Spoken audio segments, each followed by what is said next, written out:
내 얘기 좀 들어줘, 청년. 한성댁 김 양반이 이제 그만 얘기해요, 귀신 양반아. 100번째예요.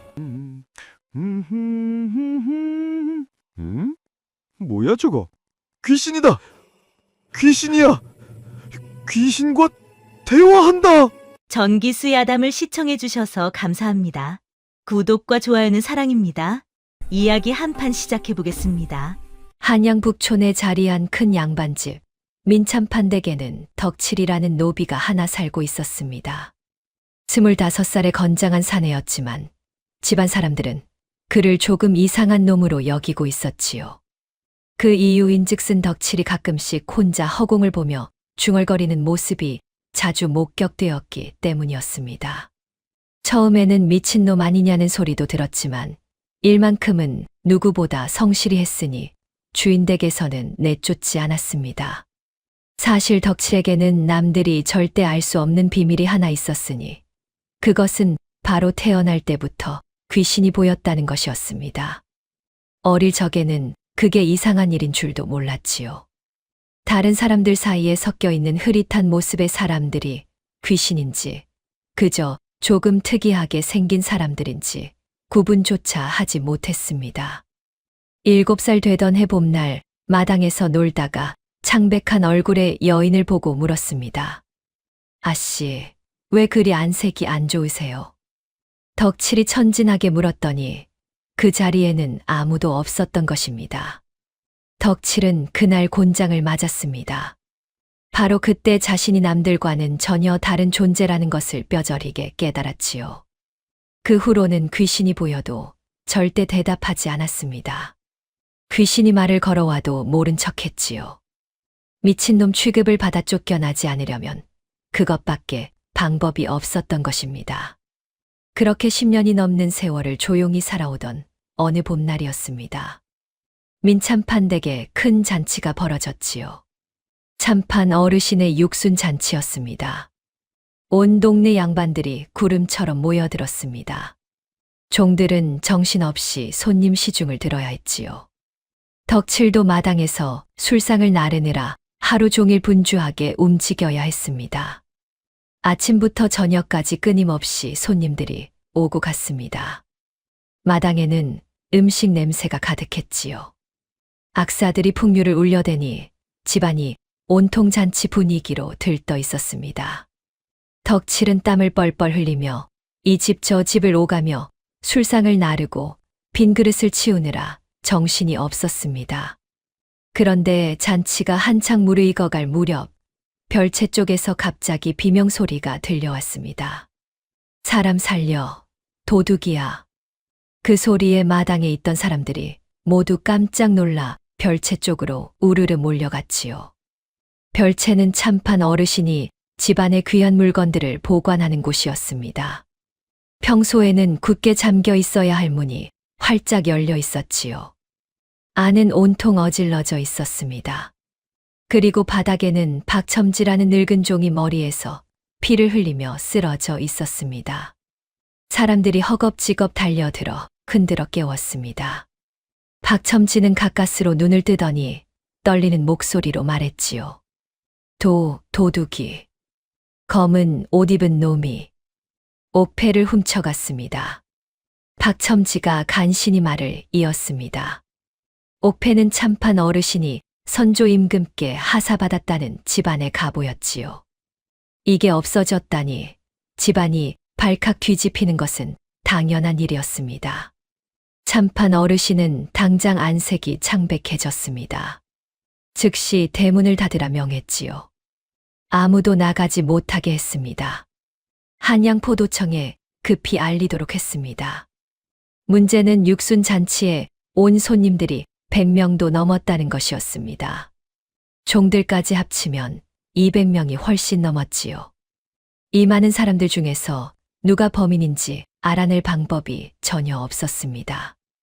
게다가 잔치가 한창이었던 터라 사람들이 이리저리 돌아다니고 있었으니 누가 어디에 있었는지 확인하기도 어려운 상황이었습니다. 포도청 관속들이 급히 달려왔습니다. 하지만 박첨지의 증언 외에는 아무런 단서가 없었지요. 검은 옷을 입은 놈이라고 했지만 잔치에 온 사람들 중 절반이 검은 옷을 입고 있었습니다. 이것만으로는 범인을 찾아낼 수가 없었지요. 나졸들이 한 사람씩 신문을 시작했습니다. 하지만 모두들 자신은 범인이 아니라고 항변했지요. 양반들은 노비 따위가 감히 자신을 의심하느냐며 화를 냈습니다. 시간만 흘러갈 뿐 해가 저물어도 범인은 잡히지 않았지요. 사람들은 지쳐갔습니다. 참판 어르신의 얼굴은 점점 더 어두워져만 갔지요. 덕칠은 구석에서 이 모든 광경을 지켜보고 있었습니다. 그런데 그의 눈에는 다른 사람들이 절대 볼 수 없는 것이 보이고 있었지요. 별채 처마 밑에 흰 도포를 입은 노인의 귀신이 서 있었던 것입니다. 귀신은 덕칠을 똑바로 쳐다보고 있었습니다. 덕칠은 애써 시선을 다른 곳으로 돌렸지요. 하지만 귀신은 계속 그 자리에 서서 덕칠만 바라보았습니다. 점점 더 가까이 다가오기 시작했지요. 덕칠은 속으로 제발 저리 가시게 라고 빌었습니다. 하지만 귀신은 움직이지 않았지요. 오히려 더욱 가까이 다가왔습니다. 그러더니 간절한 목소리로 말을 걸어왔지요. 젊은이, 나를 보는구려. 귀신이 말했습니다. 덕칠은 애써 모른 척했지요. 하지만 귀신은 포기하지 않았습니다. 내 이름은 민석호요. 이 집의 전 주인이었소. 3년 전에 죽었지. 내가 아끼던 옥패가 도둑맞는 걸 보고만 있을 수 없소. 민석호라 밝힌 귀신이 계속 말을 이었습니다. 덕칠의 귀가 번쩍 뛰었지요. 그래도 참았습니다. 범인을 알고 있소. 내가 다 봤소. 저기 회색 도포를 입은 장서방이라는 머슴이 범인이요. 박첨지를 때리고 옥패를 훔쳐서 마당 장독대 뒤 큰 항아리 안에 숨겨뒀소. 귀신이 구체적으로 설명했습니다. 덕칠은 깊은 고민에 빠졌지요. 옥패를 찾아내면 어쩌면 상을 받을 수도 있을 것입니다. 자신의 처지도 조금은 나아질 수 있을지 모릅니다. 주위를 둘러보니 모두들 범인 찾기에만 정신이 팔려 있었습니다.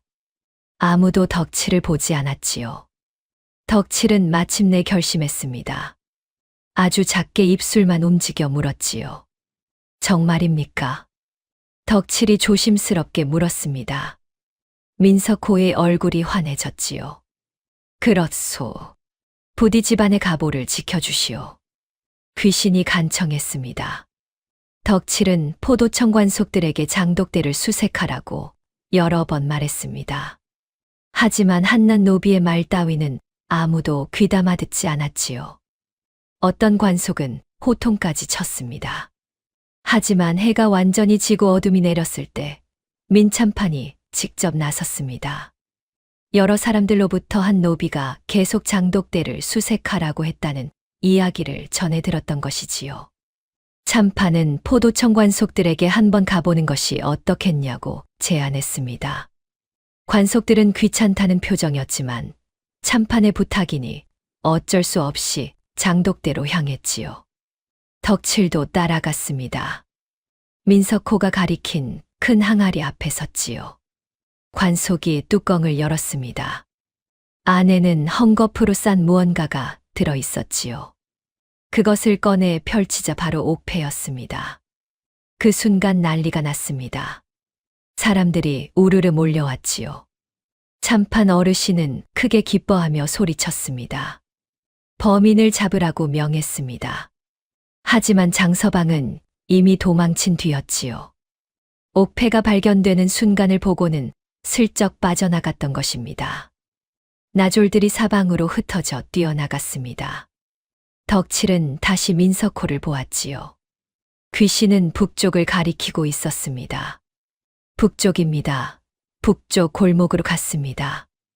덕칠이 큰 소리로 외쳤습니다. 나졸들이 북쪽으로 달려갔지요. 과연 얼마 안 가서 장서방을 붙잡아 왔습니다. 장서방은 포도청으로 끌려가 곤장을 맞고 결국 모든 것을 자백했지요. 민참판은 크게 기뻐하며 덕치를 불러 칭찬했습니다. 상으로 쌀 한 가마니와 무명 몇 피를 내렸지요. 노비에게는 엄청난 상이었습니다. 그날 밤 민석호의 귀신이 다시 덕치를 찾아왔습니다. 고맙다는 인사와 함께 한 가지 제안을 했지요.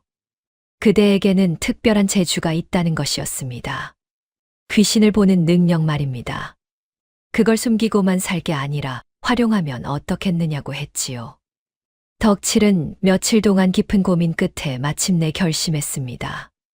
자신의 능력을 숨기지 말고 사용해보기로 한 것이었지요. 그날 이후로 덕칠의 삶은 조금씩 달라지기 시작했습니다.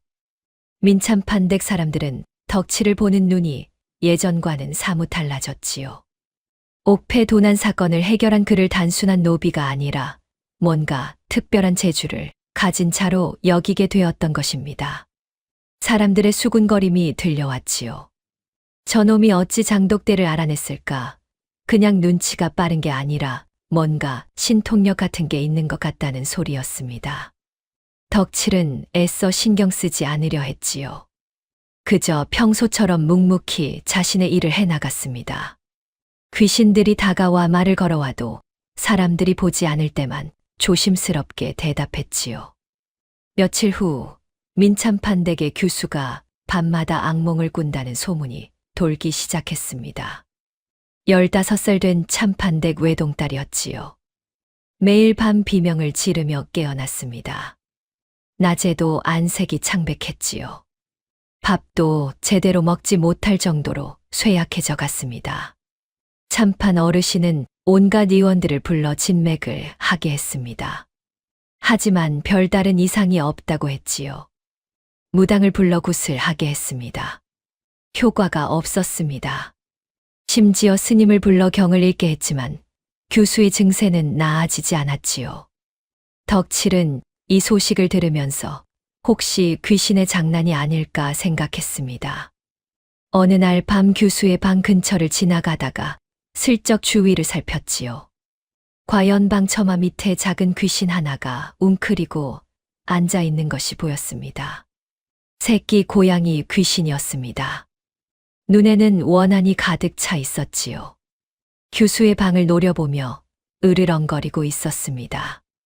덕칠이 다가가자 고양이 귀신은 덕칠을 똑바로 쳐다봤지요. 덕칠은 조용히 물었습니다. 왜 규수 아씨를 괴롭히는 게냐? 덕칠이 낮은 목소리로 물었지요. 고양이 귀신이 고슬픈 소리로 울부짖었습니다. 10년 전 심술궂은 하녀가 자신을 자루에 넣어 규수의 방 아래 산채로 묻어버렸다는 것이었지요. 그 하녀는 이미 다른 곳으로 팔려갔지만 고양이는 여전히 이곳에 갇혀 있었습니다. 억울함과 원한이 쌓여 규수를 괴롭히게 되었다는 것이었지요. 덕칠은 고개를 끄덕였습니다. 다음 날 참판 어르신께 조심스럽게 아뢰었지요. 혹시 규수 방 아래에 무언가 묻혀 있지 않겠느냐고 말했습니다. 참판은 처음에는 황당하다는 표정이었습니다. 하지만 다른 방법이 없었기에 하인들을 시켜 방 아래를 파보게 했지요. 과연 그곳에서 작은 자루가 나왔습니다. 안에는 새끼 고양이의 뼈가 들어 있었지요. 참판은 깜짝 놀라 덕칠을 불렀습니다. 덕칠은 고양이를 정성껏 묻어주면 규수의 악몽이 사라질 것이라고 말했지요. 참판은 그 말대로 고양이를 잘 묻어주고 작은 비석까지 세워주었습니다. 신기하게도 그날 밤부터 규수의 악몽이 완전히 사라졌습니다. 규수는 다시 밥을 먹기 시작했지요. 안색도 점점 좋아져 갔습니다. 참판 어르신은 덕칠을 크게 치하했습니다. 또다시 상을 내렸지요. 이 일이 있은 후 민참판댁 사람들은 덕칠을 완전히 다른 눈으로 보게 되었습니다. 그저 운이 좋은 것이 아니라 정말로 무언가 특별한 능력이 있다고 믿게 되었던 것이지요. 얼마 지나지 않아 또 다른 사건이 일어났습니다. 집안의 재물이 자꾸 없어지는 것이었지요. 사랑채에 보관해둔 은자가 조금씩 사라지고 있었습니다. 참판 어르신의 필통에 있던 귀한 붓도 없어졌지요. 심지어 교수의 비녀까지 감쪽같이 사라졌습니다. 참판은 집안종들을 모두 불러 모아 추궁했습니다. 하지만 아무도 자백하지 않았지요. 방마다 뒤졌지만 훔친 물건들은 나오지 않았습니다. 집안은 다시 한번 큰 혼란에 빠졌지요. 덕칠은 이번에도 귀신들에게 물어보기로 했습니다. 민참판 댁에는 여러 귀신들이 있었지요. 그들은 집안 곳곳을 떠돌아다니며 모든 것을 지켜보고 있었습니다. 덕칠이 물어보자 한 귀신이 대답했지요. 사랑채를 담당하는 종놈이 훔치고 있다는 것이었습니다. 밤마다 몰래 물건을 훔쳐서 담 너머 빈 항아리에 숨겨놓고 나중에 몰래 가져가 도박판에서 쓰고 있다는 것이었지요. 덕칠은 그 정보를 바탕으로 조사를 시작했습니다. 사랑채 담당 종의 행동을 며칠 동안 지켜봤지요. 과연 그 종이 밤중에 몰래 담을 넘어가는 것을 목격했습니다.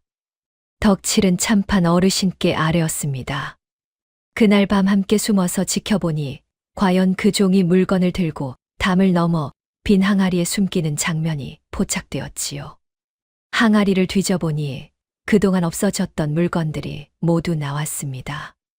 그 종은 즉시 포도청으로 끌려갔습니다. 곤장을 맞고 자백했지요. 훔친 돈으로 도박을 했다는 사실까지 모두 밝혀졌습니다. 민참판은 또다시 덕칠을 불러 크게 칭찬했습니다. 이번에는 은자 몇 냥까지 상으로 주었지요. 노비가 은자를 받는다는 것은 정말 드문 일이었습니다. 이런 일들이 거듭되자 덕칠의 명성은 민참판 댁을 넘어 주변 양반집들에까지 퍼지기 시작했습니다. 어느 날부터는 다른 집 양반들이 민참판을 찾아와 덕칠을 빌려달라고 부탁하기 시작했지요. 민참판은 처음에는 망설였습니다. 하지만 결국 허락했지요. 덕칠은 여러 양반집을 돌아다니며 문제를 해결해 주기 시작했습니다. 대가로 돈을 받기도 하고 쌀을 받기도 했지요.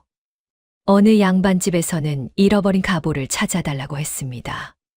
돌아가신 할아버지가 어디엔가 금은보화를 숨겨뒀다는 것이었지요.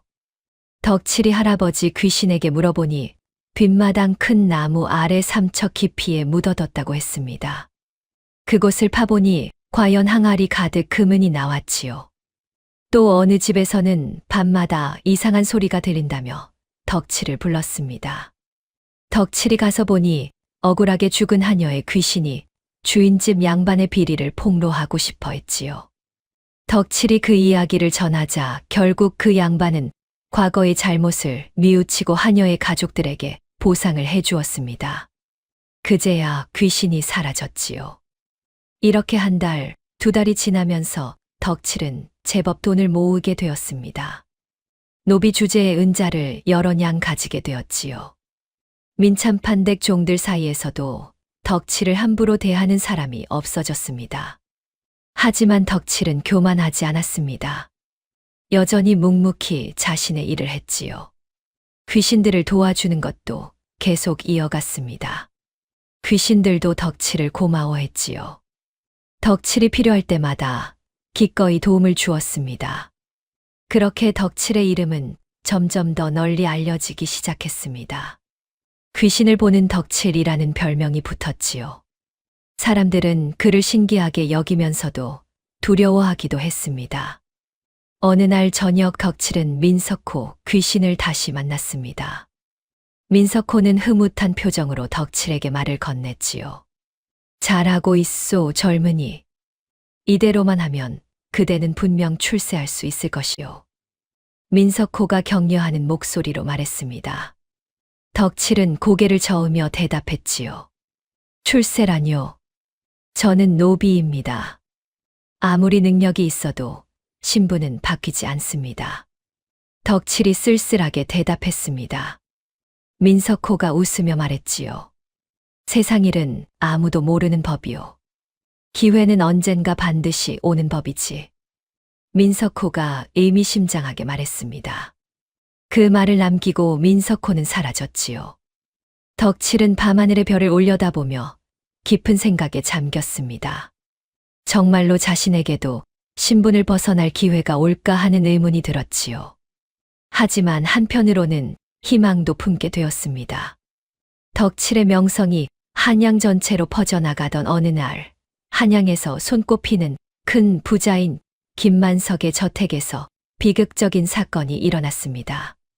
김만석의 외동딸이 연못에 빠져 죽은 것이었지요. 18살의 꽃다운 나이였습니다. 아버지의 사랑을 듬뿍 받으며 자란 규수였지요. 김만석의 슬픔은 말로 다할 수 없을 정도였습니다. 문제는 스스로 그리한 것인지 누군가 죽인 것인지 분명하지 않다는 것이었습니다. 김만석은 딸이 스스로 목숨을 끊을 이유가 전혀 없다며 분명 누군가 죽였을 것이라고 주장했지요. 하지만 포도청에서 조사를 해도 아무런 증거가 나오지 않았습니다. 연못가에는 발자국도 없었지요. 목격자도 전혀 없었습니다. 포도청 관속들은 결국 스스로 연못에 빠진 것으로 결론을 내리려 했습니다. 하지만 김만석은 납득하지 못했지요. 딸의 억울한 죽음을 밝혀달라며 현상금까지 걸었습니다. 무려 은자 100냥이라는 엄청난 금액이었지요. 이 소식이 퍼지자 많은 사람들이 나섰습니다. 하지만 아무도 진실을 밝히지 못했지요. 무당들도 관상쟁이들도 심지어 도사라는 자들까지 와서 이것저것 해봤지만 모두 허탕이었습니다. 김만석의 슬픔과 분노는 날이 갈수록 깊어져만 갔지요. 그러던 어느 날 민참판이 김만석을 찾아가 덕칠 이야기를 꺼냈습니다. 귀신을 볼 수 있는 특별한 능력을 가진 종이 있다는 것이었지요. 여러 어려운 사건들을 해결했다는 이야기를 들려주었습니다. 김만석은 처음에는 반신반의했습니다. 하지만 다른 방법이 없었기에 덕칠을 불러보기로 했지요. 민참판은 덕칠을 데리고 김만석의 저택을 찾아갔습니다. 덕칠은 떨리는 마음으로 그 큰 저택의 문을 들어섰지요. 하지만 김만석의 하인들은 덕칠을 보자마자 코웃음을 쳤습니다. 한낱 노비 주제에 무슨 수작이냐는 것이었지요. 민참판이 아무리 설명해도 하인들은 믿으려 하지 않았습니다. 심지어 김만석의 아들인 김성근이라는 양반은 덕칠을 보고 비웃기까지 했지요. 아버지, 이런 천한 놈의 말을 믿으시렵니까? 그저 운이 좋아서 몇 번 사건을 해결했을 뿐입니다. 김성근이 못마땅한 목소리로 말했습니다. 김만석도 덕칠을 보고는 실망스러운 표정을 지었지요. 그래도 민참판이 데려온 사람이니 한 번 기회는 주기로 했습니다. 덕칠에게 사흘의 시간을 주었지요. 만약 그 안에 진실을 밝혀내지 못하면 돌아가라고 했습니다. 덕칠은 고개를 숙이고 물러났습니다. 마음속으로는 반드시 진실을 밝혀내겠다고 다짐했지요. 그날 밤 몰래 저택의 담을 넘어 연못가로 향했습니다. 달빛이 연못을 비추고 있었습니다. 물결이 잔잔하게 일렁이고 있었지요. 덕칠이 주위를 살피자 과연 연못가에 처녀, 귀신이 서 있는 것이 보였습니다. 흰 치마 저고리를 입은 아름다운 여인이었지요. 얼굴에는 눈물이 가득했습니다. 연못을 하염없이 바라보고 있었지요. 덕칠이 조심스럽게 다가갔습니다. 귀신이 고개를 돌렸지요. 덕칠은 공손하게 절을 하며 말했습니다. 아씨, 소인은 귀신을 볼 수 있는 자입니다. 혹시 김만석 나으리의 따님이신지요? 덕칠이 조심스럽게 물었습니다. 귀신이 천천히 고개를 끄덕였지요. 덕칠은 계속 말을 이었습니다. 아버님께서 무척 괴로워하고 계십니다. 따님의 죽음이 어떻게 된 일인지 알고 싶어 하십니다. 덕칠이 진심을 담아 말했습니다. 귀신은 한참 동안 울다가 떨리는 목소리로 입을 열었지요. 자신은 스스로 그리한 것이 아니라 살해당했다는 것이었습니다. 범인은 바로 친오빠인 김성근이라는 것이었지요. 덕칠은 깜짝 놀라 귀신의 이야기를 자세히 들었습니다. 김만석은 딸을 무척 아꼈다고 했지요. 당시로서는 매우 이례적이게도 유언장에 재산의 절반을 딸에게 준다고 써놓았다는 것이었습니다. 이 사실을 알게 된 오빠 김성근은 크게 분노했다고 했지요. 계집의 주제에 재산을 절반이나 가져간다는 것이 못마땅했다는 것이었습니다. 어느 날 밤 동생이 연못가에서 산책을 하고 있을 때 김성근이 뒤에서 다가와 갑자기 밀어 빠뜨렸다고 했습니다. 동생은 헤엄을 칠 줄 몰랐기에 물속에서 허우적거렸지요. 오빠에게 손을 내밀었지만 김성근은 냉정하게 지켜만 보았다는 것이었습니다. 그렇게 동생은 익사하고 말았다고 했지요. 귀신은 눈물을 흘리며 계속 말했습니다. 오빠가 자신을 밀 때 몸부림치다가 자신의 비녀가 오빠의 도포에 걸렸다는 것이었지요. 그 비녀는 자신이 아끼던 비취 비녀였다고 했습니다. 오빠가 주워서 지금도 자기 방 서랍 깊숙한 곳에 숨겨놨다는 것이었지요. 또한 범행 직후 김성근은 젖은 도포를 벗어 창고 구석에 숨겨놨다고 했습니다. 아직도 그곳에 그대로 있을 것이라고 했지요. 덕칠은 고개를 끄덕이며 모든 이야기를 귀담아 들었습니다. 알겠습니다. 반드시 아씨의 원한을 풀어드리겠습니다. 덕칠이 단호하게 약속했습니다. 하지만 문제가 있었습니다. 이 증거들을 어떻게 찾아내야 할지가 막막했던 것이지요. 김성근의 방을 마음대로 뒤질 수도 없었습니다. 창고를 조사할 권한도 없었지요. 귀신이 알려줬다고 말할 수도 없는 노릇이었습니다. 덕칠은 며칠 동안 깊은 고민에 빠졌습니다. 여러 가지 방법을 생각해 봤지요. 마침내 계획을 세웠습니다. 직접 김만석을 찾아가 확신에 찬 목소리로 말하기로 했지요. 사흘째 되는 날, 덕칠은 김만석 앞에 나아갔습니다. 나으리 소인이 진실을 알아냈습니다. 따님은 스스로 그리하신 것이 아니라 살해당하셨습니다. 덕칠이 침착하게 아뢰었습니다. 김만석의 눈빛이 번쩍였지요. 김성근은 비웃는 표정을 지었습니다. 주변 사람들도 모두 덕칠을 의심의 눈초리로 바라봤지요. 범인은 바로 이 집안 사람입니다. 그리고 증거가 있습니다. 도련님의 방 서랍에 따님의 비취 비녀가 숨겨져 있고 창고에는 젖은 도포가 감춰져 있을 것입니다. 덕칠이 계속 말했습니다. 그 말이 떨어지자 김성근의 얼굴이 순간적으로 굳어졌지요. 김만석은 의아한 표정을 지었습니다. 만약 제 말이 거짓이라면 목숨을 내놓겠습니다. 하오나 만약 사실이라면 그것이 무엇을 의미하는지는 나으리께서 판단하실 일입니다. 덕칠이 담담하게 말했습니다. 김만석은 잠시 망설이다가 하인들에게 명령을 내렸습니다. 하인들이 김성근의 방과 창고를 뒤지기 시작했지요. 김성근은 황급히 항변했지만 이미 늦었습니다. 얼마 후 하인들이 정확히 덕칠이 말한 대로 비취 비녀와 젖은 도포를 들고 나타났지요. 김만석은 비녀를 떨리는 손으로 받아들었습니다. 그것은 분명 딸이 즐겨 꽂던 바로 그 비녀였지요. 도포는 아직도 물에 젖은 흔적이 남아 있었습니다. 김만석의 얼굴은 창백해졌지요. 김성근은 발버둥을 쳤지만 결국 무너졌습니다. 모든 것을 자백했지요.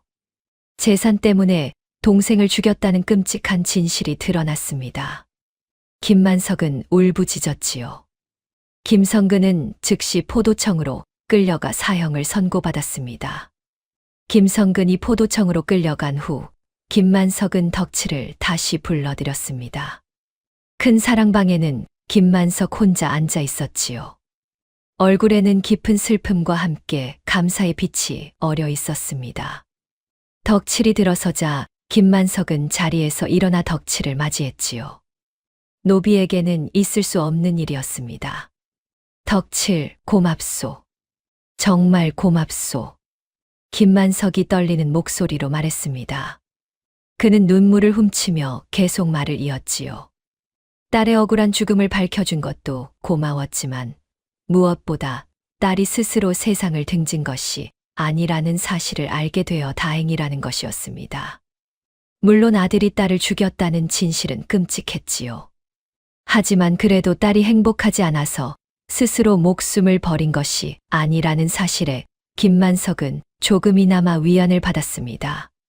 김만석은 덕칠에게 약속대로 은자 100냥을 내렸지요. 덕칠은 평생 처음 보는 거금을 손에 쥐게 되었습니다. 하지만 김만석은 거기서 그치지 않았습니다. 덕칠에게 또 다른 제안을 했지요. 자신의 집에서 일하지 않겠느냐는 것이었습니다. 민참판에게 값을 치르고 덕칠을 사겠다고 했지요.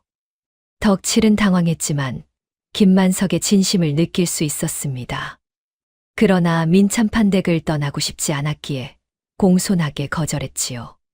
김만석은 아쉬워하면서도 덕칠의 뜻을 존중해 주었습니다. 언제든 어려운 일이 있으면 찾아오라고 했지요. 자신이 할 수 있는 한 도와주겠다고 했습니다. 덕칠은 깊이 절을 하고 김만석의 저택을 나왔습니다. 그의 품에는 은자 100냥이 들어 있었지요. 마음속에는 뿌듯함과 함께 묘한 감정이 일어나고 있었습니다. 한낱 노비가 이렇게 큰 사건을 해결하고 거금까지 받다니 믿기지 않는 일이었지요. 이 사건이 해결되자 덕칠의 명성은 하늘을 찌를 듯 높아졌습니다. 귀신을 보는 덕칠이라는 소문이 한양 전체는 물론 근처 고을까지 퍼져나갔지요. 사람들은 그를 신기하게 여기면서도 두려워했습니다. 어떤 이들은 그를 신통력을 가진 자로 받들기까지 했지요.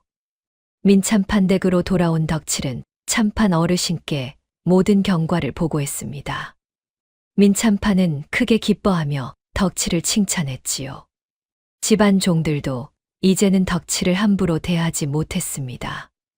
오히려 조심스럽게 대하기 시작했지요. 그날 이후로 덕칠을 찾는 사람들이 끊이지 않았습니다. 양반집에서는 물론이고 상인들, 심지어 관아의 관속들까지 덕칠을 찾아왔지요. 모두들 어려운 사건을 해결해달라고 부탁했습니다.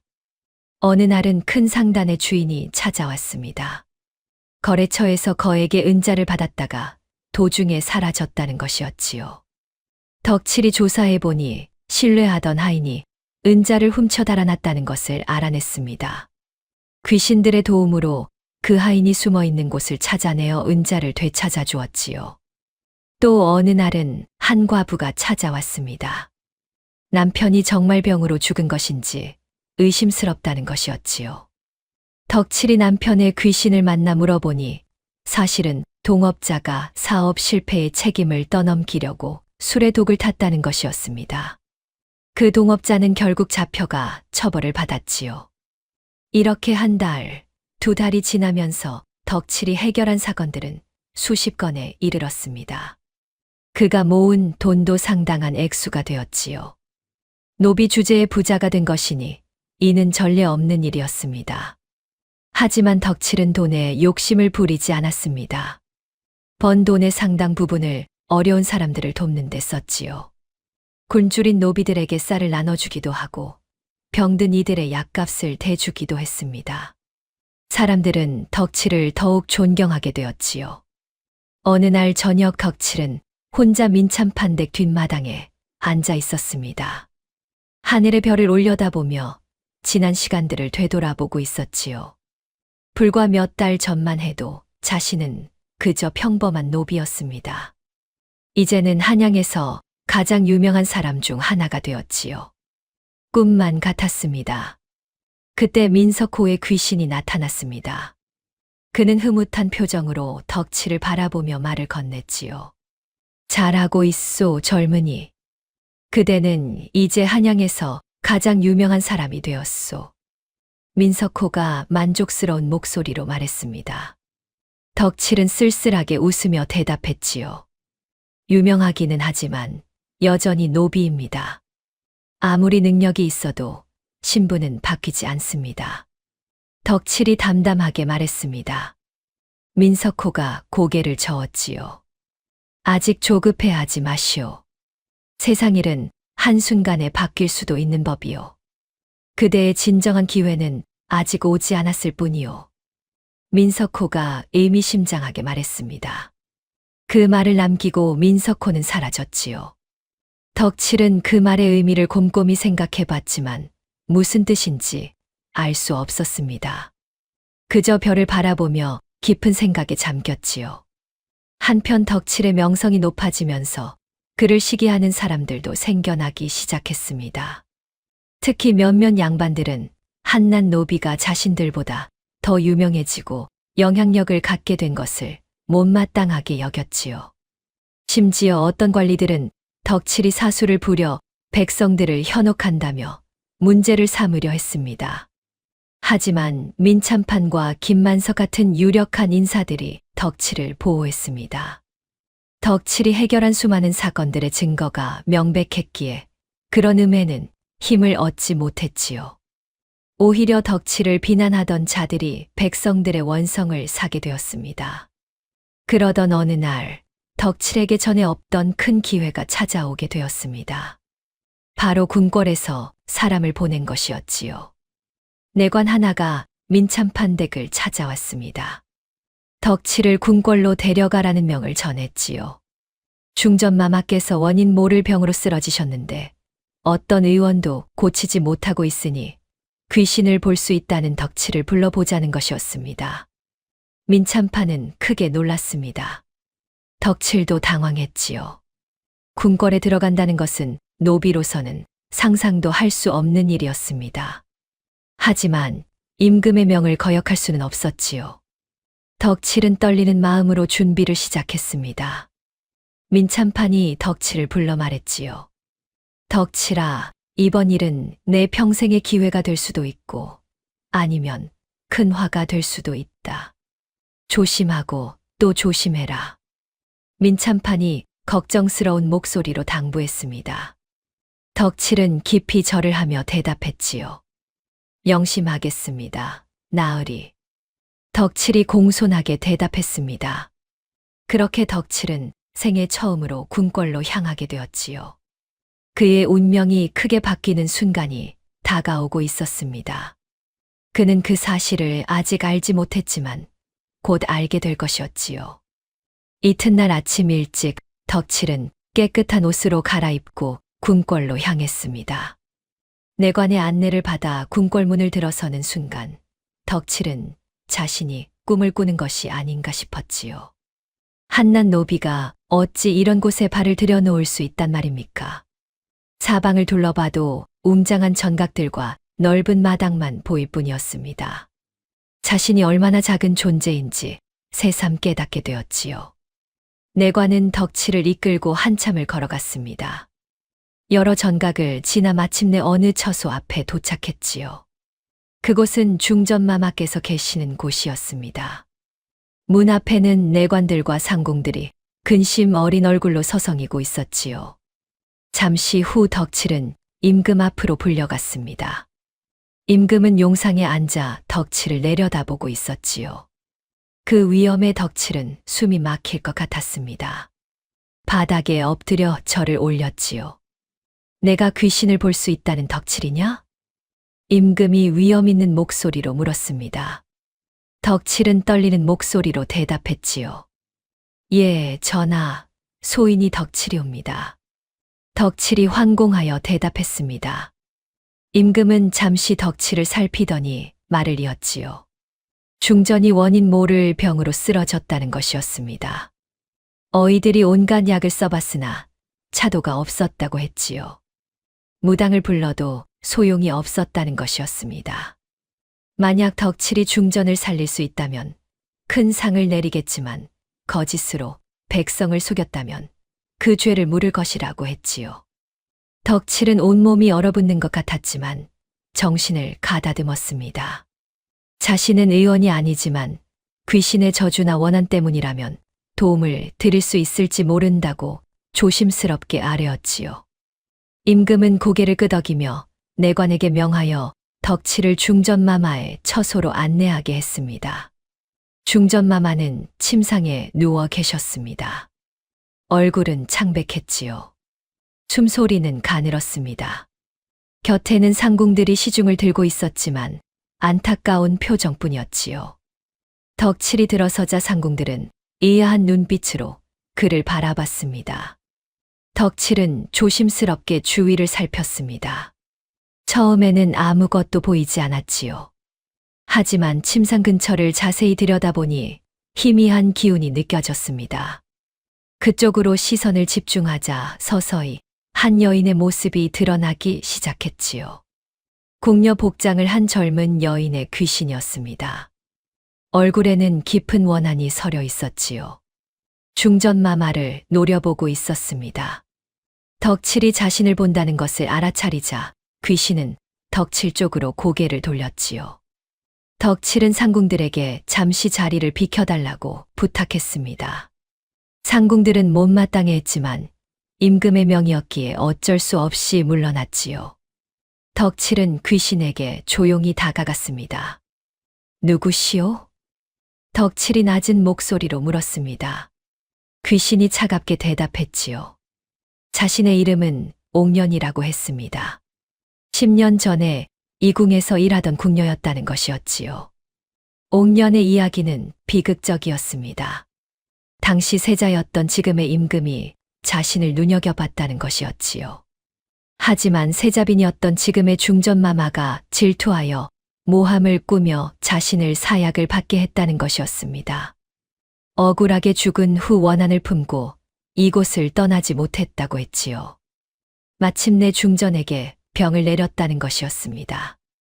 덕칠은 난처한 표정으로 물었습니다.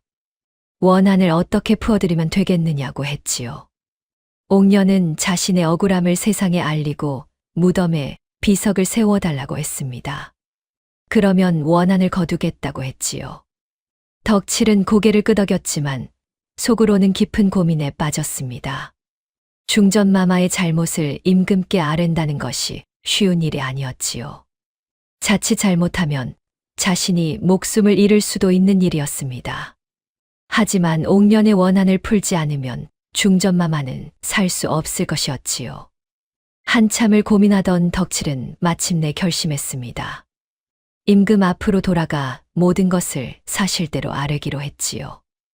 목숨을 걸고 진실을 말하는 수밖에 없다고 생각했습니다. 임금 앞에 다시 나아간 덕칠은 바닥에 엎드려 떨리는 목소리로 아뢰었습니다. 전하, 중전마마의 병은 귀신의 저주 때문이옵니다. 10년 전 억울하게 세상을 떠난 옥년이라는 궁녀가 중전마마를 원망하고 있사옵니다. 덕칠이 조심스럽게 말했습니다. 임금의 얼굴이 굳어졌지요. 사실 임금도 10년 전 옥년의 일을 어렴풋이 기억하고 있었습니다. 당시에도 뭔가 석연치 않다고 생각했지만 세자빈의 말을 믿었었지요. 이제 와서 생각해보니 의심스러운 점들이 많았습니다. 임금이 무거운 목소리로 물었지요. 옥년이 무엇을 원하느냐? 임금이 엄숙하게 물었습니다. 덕칠이 대답했지요. 억울함을 인정받고 무덤에 비석을 세워주기를 바라옵니다. 덕칠이 조심스럽게 아뢰었습니다. 임금은 한참을 고민했습니다. 이는 곧 중전의 잘못을 인정하는 것이었지요. 왕실의 체면에도 관련된 일이었습니다. 하지만 중전을 살리려면 다른 방법이 없었지요. 마침내 임금은 결단을 내렸습니다. 옥년의 무덤을 찾아 비석을 세우고 그의 억울함을 풀어주라고 명했지요. 임금의 명이 떨어지자 내관들이 움직였습니다. 옥년의 무덤을 찾아 정성껏 비석을 세웠지요. 임금은 직접 옥년의 억울함을 풀어주는 교지를 내렸습니다. 덕칠은 다시 중전마마의 처소로 가서 옥년에게 그 사실을 전했지요. 옥년은 눈물을 흘리며 고개를 끄덕였습니다. 마침내 원한을 거두었지요. 그의 모습이 서서히 흐려지더니 완전히 사라졌습니다. 바로 그 순간 중전마마가 눈을 떴지요. 상궁들이 기뻐하며 소리쳤습니다. 중전마마는 가벼운 숨을 쉬기 시작했지요. 안색도 점점 좋아지기 시작했습니다. 임금은 크게 기뻐하며 덕칠을 다시 불렀습니다. 덕칠이 중전을 살렸으니 과연 하늘이 내린 특별한 능력이라고 감격한 목소리로 말했지요. 큰 상을 내리겠다고 했습니다. 무엇을 원하느냐고 물었지요. 덕칠은 잠시 망설이다가 용기를 내어 아뢰었습니다. 전하, 소인은 노비의 모묘입니다. 만약 전하께서 은혜를 베푸신다면 양인의 신분을 주시옵소서. 덕칠이 간절하게 청했습니다. 주변 신하들이 웅성거렸지만 임금은 고개를 끄덕였지요. 노비가 중전을 살렸으니 양인으로 만들어주는 것은 당연하다고 생각했습니다. 임금은 즉시 교지를 내려 덕칠을 양인으로 만들어 주었습니다. 또 하는 자 100냥과 함께 관직까지 하사하겠다고 했지요. 덕칠은 눈물을 흘리며 절을 올렸습니다.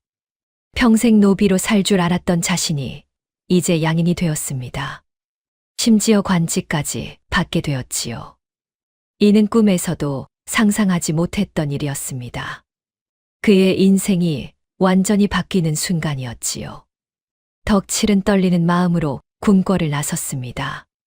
이제 그는 더 이상 노비가 아니라 당당한 양인이었지요. 앞으로 어떤 삶이 펼쳐질지 기대와 두려움이 함께 밀려왔습니다. 궁궐을 나선 덕칠은 민참판 댁으로 돌아갔습니다.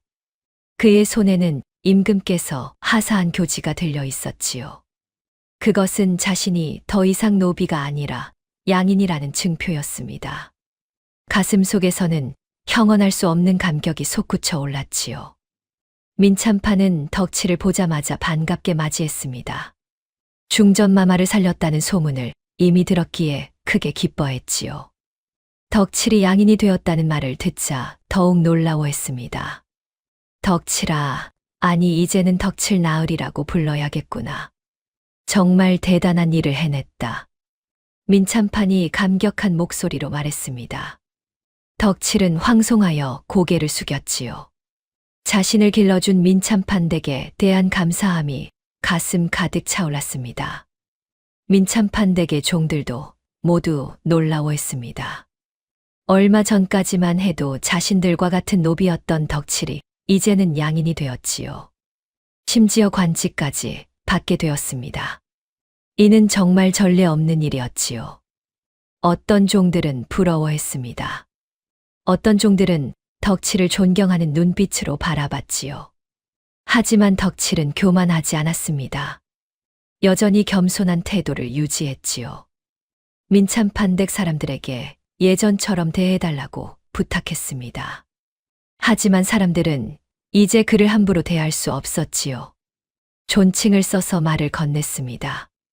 덕칠은 그런 변화가 어색하면서도 신기했지요. 며칠 후 덕칠은 임금께서 하사한 관직을 받기 위해 다시 궁궐로 들어갔습니다. 그에게 주어진 관직은 6조 중 형조에 낮은 벼슬이었지요. 노비 출신이 관직을 받는다는 것 자체가 놀라운 일이었습니다. 형조에서는 억울한 사건들을 다루는 일을 맡게 되었지요. 덕칠의 능력을 활용하기에 딱 맞는 자리였습니다. 형조의 다른 관리들은 처음에는 덕칠을 못마땅하게 여겼습니다. 노비 출신 주제의 관직을 받았다는 것이 마음에 들지 않았지요. 어떤 이들은 노골적으로 무시하는 태도를 보였습니다. 어떤 이들은 뒤에서 수군거리며 비웃었지요. 하지만 덕칠은 개의치 않았습니다. 묵묵히 자신에게 주어진 일을 해나갔지요. 억울한 사건들을 조사하고 진실을 밝혀내는 일에 최선을 다했습니다. 귀신들의 도움을 받아 다른 사람들이 풀지 못한 사건들을 하나씩 해결해 나갔지요. 어느 날은 한 상인이 억울하게 도둑으로 몰린 사건이 있었습니다. 증거도 불분명했지요. 목격자도 없었습니다. 하지만 관아에서는 그를 범인으로 단정하고 있었지요. 덕칠이 조사에 나섰습니다. 덕칠은 사건 현장에 가서 귀신들에게 물어봤습니다. 그곳을 떠돌던 늙은 거지의 귀신이 진짜 범인을 목격했다고 증언했지요. 그 정보를 바탕으로 조사한 결과 진짜 범인은 따로 있었습니다. 억울한 상인은 풀려날 수 있었지요. 또 어느 날은 한 양반가에서 살인 사건이 일어났습니다. 주인이 방에서 죽은 채 발견되었지요. 집안 사람들은 모두 자신이 범인이 아니라고 주장했습니다. 형조에서는 사건을 해결하지 못하고 있었지요. 덕칠이 나서서 조사했습니다. 죽은 주인의 귀신을 만나 이야기를 들었지요. 귀신은 자신을 죽인 것이 바로 믿었던 조카라고 말했습니다. 재산 상속 문제로 갈등이 있었다는 것이었지요. 덕칠은 그 정보를 바탕으로 조카를 추궁했습니다. 결국 조카는 자백했지요. 이렇게 한 달, 두 달이 지나면서 덕칠이 해결한 사건들이 쌓여갔습니다. 형조의 다른 관리들도 이제는 덕칠을 무시할 수 없게 되었지요. 오히려 어려운 사건이 생기면 덕칠을 찾게 되었습니다. 덕칠의 명성은 더욱 높아져만 갔지요. 하지만 모두가 덕칠을 좋아한 것은 아니었습니다. 특히 고위 관료들 중에는 덕칠을 시기하는 자들이 있었지요. 노비 출신 주제에 임금의 총애를 받고 있다는 것이 못마땅했습니다. 기회만 있으면 덕칠을 끌어내리려고 음모를 꾸미고 있었지요. 그 중에서도 형조판서 박세현이라는 자가 가장 심했습니다. 그는 오래전부터 부정부패로 재산을 모아온 인물이었지요. 덕칠이 사건을 조사하다가 자신의 비리까지 밝혀낼까 두려워했습니다. 덕칠을 없애버리려고 기회를 노리고 있었지요. 어느 날 저녁 덕칠이 관아에서 일을 마치고 돌아가는 길이었습니다. 어두운 골목에서 갑자기 자객들이 나타났지요. 칼을 들고 덕칠을 습격했습니다. 덕칠은 무술을 익힌 적이 없었기에 위기에 처했지요. 하지만 바로 그때 어디선가 목소리가 들려왔습니다. 덕칠의 주변에 있던 귀신들이 소리쳤지요. 뒤쪽에서 또 다른 사람이 온다고 알려줬습니다. 덕칠은 재빨리 골목 사이로 몸을 숨겼지요. 마침 순찰을 돌던 포졸들이 지나가고 있었습니다. 자객들은 포졸들을 보자 황급히 도망쳤지요. 덕칠은 가까스로 목숨을 건졌습니다. 하지만 누군가 자신을 죽이려 한다는 사실을 분명히 깨달았지요. 덕칠은 민참판을 찾아가 이 사실을 알렸습니다. 민참판은 크게 놀라며 조심하라고 당부했지요. 김만석도 소식을 듣고 찾아와 자신의 집에 머물라고 권했습니다. 하지만 덕칠은 도망치지 않기로 했지요. 저를 죽이려는 자가 누구인지 반드시 밝혀내겠습니다. 덕칠이 단호하게 말했습니다. 그날부터 덕칠은 더욱 조심하며 움직였지요. 귀신들의 도움을 받아 자신을 노리는 자들의 정체를 알아내기 시작했습니다. 며칠 후 덕칠은 마침내 박세현 형조판서가 배후라는 사실을 알아냈습니다. 박세현이 오래전부터 죄 없는 사람들을 모함하여 재산을 빼앗아왔다는 증거들도 찾아냈지요. 억울하게 죽은 사람들의 귀신들이 모두 박세현을 증언했습니다. 덕칠은 이 증거들을 모아 임금께 직접 상소를 올리기로 결심했습니다. 목숨을 걸고 박세현의 비리를 고발하기로 했지요. 이것이 자신의 운명을 건 마지막 큰 싸움이 될 것임을 알고 있었습니다.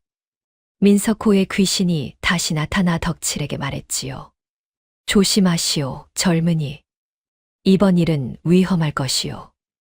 민석호가 걱정스럽게 말했습니다. 덕칠은 고개를 끄덕이며 대답했지요. 알고 있습니다. 하지만 이것이 제가 해야 할 일입니다. 억울하게 죽은 이들의 원한을 풀어주는 것, 그것이 제게 주어진 능력을 쓰는 이유입니다. 덕칠이 결연한 표정으로 말했습니다. 민석호는 더 이상 말리지 않았지요. 다만 조심하라는 말만 남기고 사라졌습니다. 다음 날 덕칠은 상소문을 들고 궁궐로 향했습니다. 그의 손에는 박세현의 모든 비리를 담은 문서가 들려 있었지요.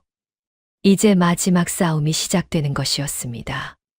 덕칠은 떨리는 마음을 진정시키며 궁궐문을 들어섰지요.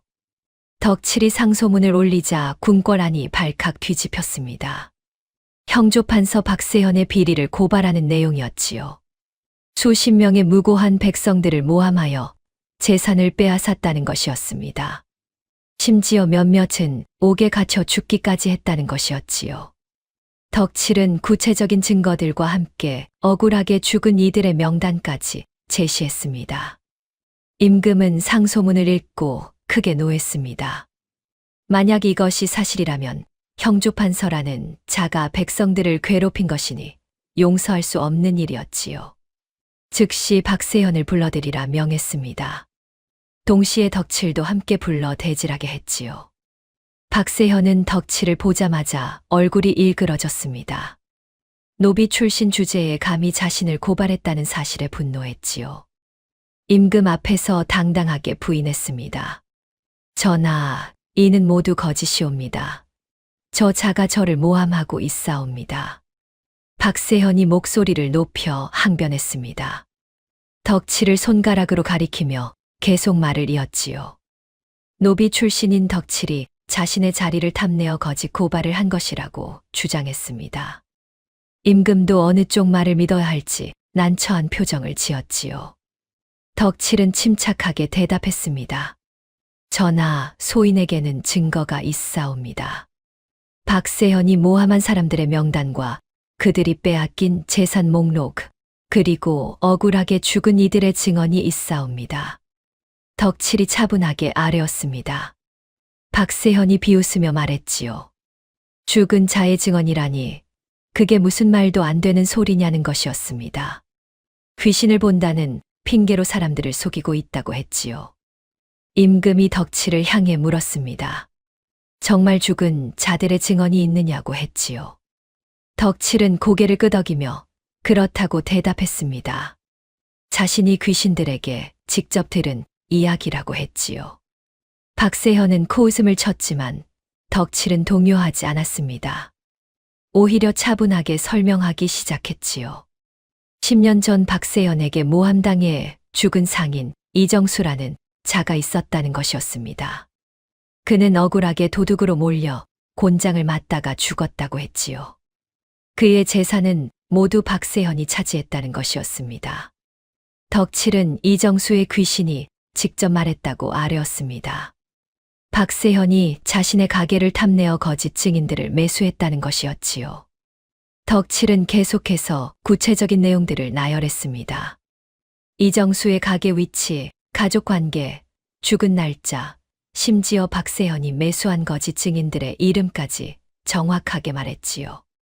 임금의 얼굴이 점점 굳어졌습니다. 신하들에게 명하여 덕칠이 말한 내용들을 확인하게 했지요. 며칠 동안 조사가 이루어졌습니다.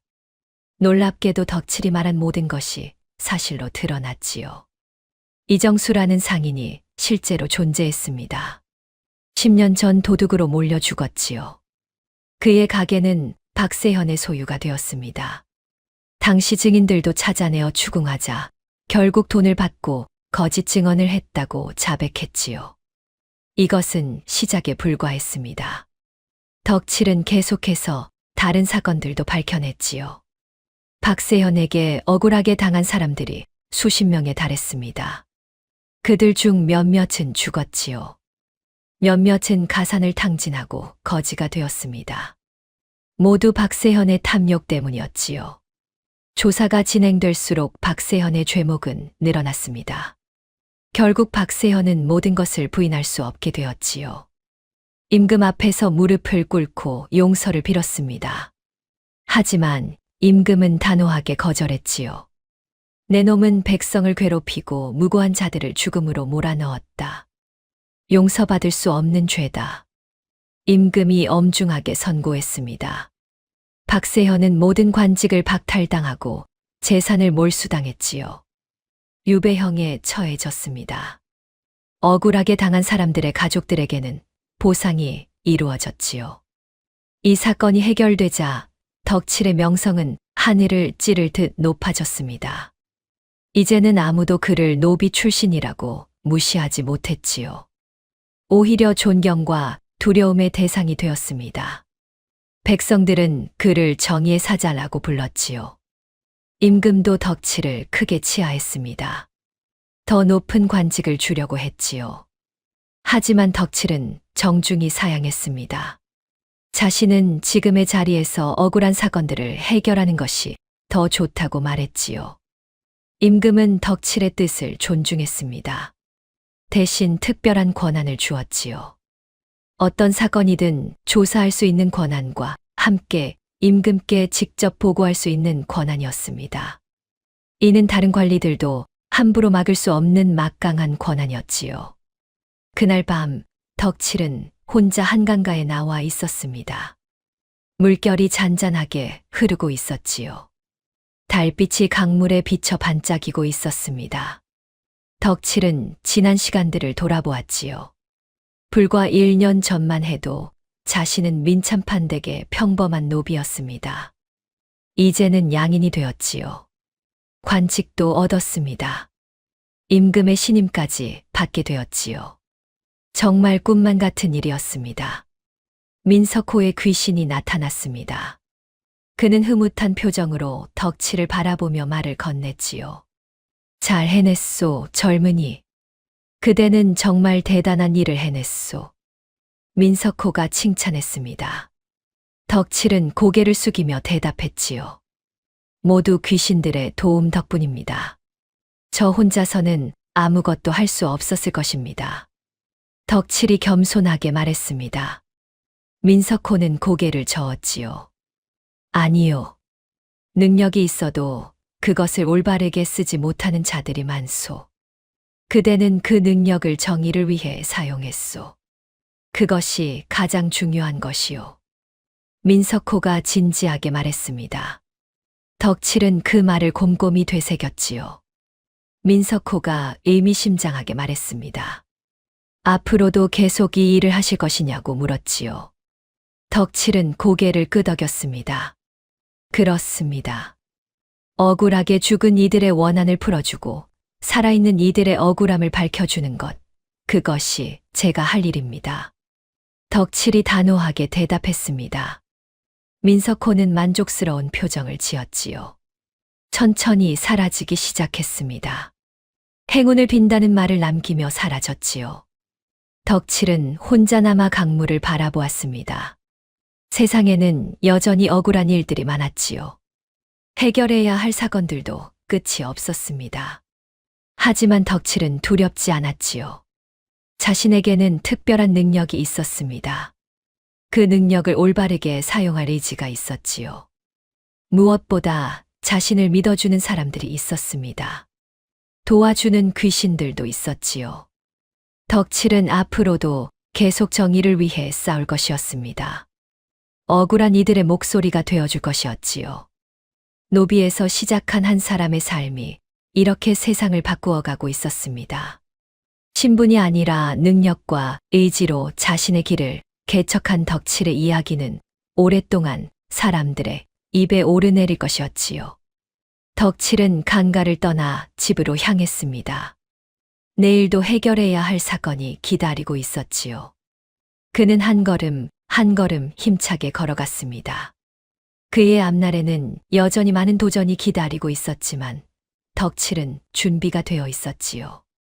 귀신을 보는 노비였던 덕칠은 이제 정의를 실현하는 관리가 되었고 그의 전설은 조선 역사에 길이 남을 것이었습니다.